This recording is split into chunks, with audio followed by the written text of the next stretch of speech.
adını tattığım yeme zaman kırgınlarsa geliyor öğünler haddini men bol İstemler beriyle güzeller göreceğim bol eğilir sürgünde uykumu anladım Duyacağım bir eğilir Casayı aktarım takdirim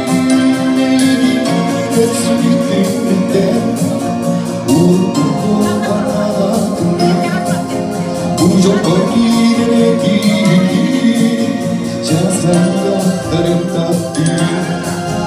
Olmalı meyyeler Bir dünyada kalı birlikte Uyku soğuğuna bir bakar Ensana soğuğuna silpiker Sana bilgenlerse geriye Eğer haddini bol İstekler beniyle ve Güzele göreceğim bol Sürüklükte Uyku